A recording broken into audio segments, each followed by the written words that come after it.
అన్ని అవయవాలు సరిగా ఉన్నవాళ్లే ఏం సాధించలేక చతికిల పడుతున్నారు. ఒక చెయ్యి, అందులో కుడి చెయ్యి పూర్తిగా లేదు. నేనేం చెయ్యగలను, నేనేం సాధించగలను అనుకోలేదా యువతి. చెయ్యి లేకపోయినా గుండెల్లో ఉన్న సంకల్పాన్ని ఆయుధంగా చేసుకుంది. ఒక్క అటెంప్ట్, ఒకే ఒక అటెంప్ట్తో గోల్ కొట్టింది, చరిత్ర సృష్టించింది.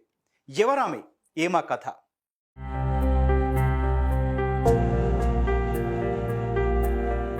చక్కటి చిరునవ్వు, లక్ష్మీదేవితో పోటీ పడే కళ, కళ్ళల్లో కొండనైనా ఢీకొట్టగలనన్న కాన్ఫిడెన్స్ కలగలిసి కనిపిస్తున్న ఈ బంగారు తల్లి పేరు కాజల్ రాజు.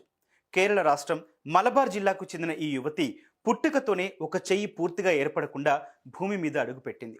చక్కటి ముఖవర్చస్సుతో పుట్టిన తమ బిడ్డ అంగవైకల్యంతో పుట్టడం ఆమె తల్లిదండ్రుల్ని కాస్తంత మనోవేదనకు గురి చేసిన తమ మనసులోని బాధను ఇసుమంత కూడా బయటపడనీయకుండా కాజల్ను పెంచి పెద్ద చేశారు.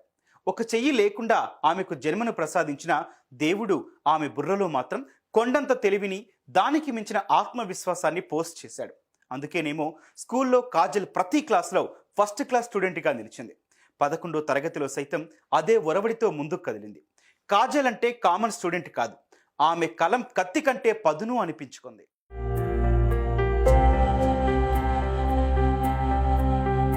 ఒక చెయ్యి లేదని ఎలాంటి బాధ వద్దు, నువ్వు తలుచుకుంటే ఏదైనా సాధిస్తావంటూ తల్లిదండ్రులు ఇచ్చిన ప్రోత్సాహం ఆమె ప్రతిభకు మరింత పదును పెట్టాయి. డిగ్రీ పూర్తయింది.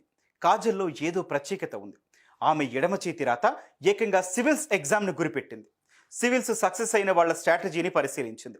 కరెంట్ అఫైర్స్ను డీప్గా ఫాలో కావడం, దినపత్రికల్లో ఆర్టికల్స్ చదవడం లాంటి చిన్న చిన్న చిట్కాలను తన ప్లాన్ ఆఫ్ యాక్షన్లో ఓ ప్రధాన భాగంగా మలుచుకుంది. ఫస్ట్ అటెంప్ట్లోనే ఏనుగు కుంభస్థలాన్ని కొట్టాలన్న సంకల్పాన్ని గుండెల నిండా నింపుకుంది. ఎక్కడా డైవర్షన్ లేదు, ఎక్కడా రాజీ లేదు. కలెక్టర్ కావాలన్నది ఒకే ఒక్క టార్గెట్. ఈ ఏడాది జరిగిన సివిల్స్ పరీక్షలకు అటెండ్ అయింది. మొదటి ప్రయత్నంలోనే ఆల్ ఇండియా స్థాయిలో 910 ర్యాంకును కైవసం చేసేసుకుంది.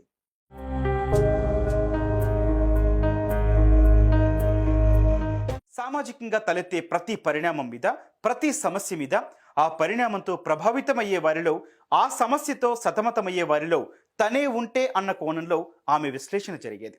పరిష్కారం ఇలా ఉంటేనే కరెక్ట్ అన్న ఖచ్చితమైన నిర్ణయానికి మనసులో చోటిచ్చేది. సివిల్స్లో విజయ సాధనకు కీలకమైనదిగా భావించే ఇంటర్వ్యూలో ఈ తరహా విశ్లేషణలే ఇంటర్వ్యూ టీంని ఇంప్రెస్ చేశాయి. ఈ ఇంప్రెషనే కాజల్ రాజును సక్సెస్ క్వీన్గా మార్చింది. ఆమె ఓ కలెక్టర్ అయ్యింది.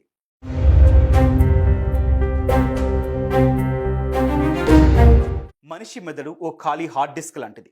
సంపన్నుడు, పేదవాడు అన్న తేడాలు లేకుండా ఆ హార్డ్ డిస్క్ తయారవుతుంది. కష్టపడి కాదు, ఇష్టపడి చదవాలి. ఆ చదువుల సారాన్ని మాత్రమే, సంకల్ప సిద్ధికి ఏవైతే అవసరమో వాటిని మాత్రమే ఆ హార్డ్ డిస్క్లో పోస్ట్ చేయాలి. అనవసరమైన వాటిని వెంటనే డిలీట్ చేయాలి. అప్పుడు ఆ హార్డ్ డిస్క్ ఓ అద్భుతమైన విజయ సాధనకు దిశానిర్దేశం చేస్తుంది. ఈ చిన్న విషయాలను తెలుసుకోగలిగితే వంటింట్లో వంట చేసుకోవాల్సిన ఓ ఆడబిడ్డ జాతిని నడిపే వీరవనిత అయి తీరుతుంది. ఇలా కాజల్ రాజు చెబుతున్న మాటల్లో ఎంతో నిగూఢార్థం, నిబిడీకృతమై ఉంది కదూ. అంత తెలివిగా ఆలోచించింది కాబట్టే కాజల్ అంగవైకల్యాన్ని ఆమడ దూరం తరమగలిగింది, విజేతగా నిలవగలిగింది. జాతి చరిత్ర పుస్తకంలో ఓ పుటగా మారే భాగ్యం దక్కించుకుంది. Kajal Raju, no doubt you are a legend.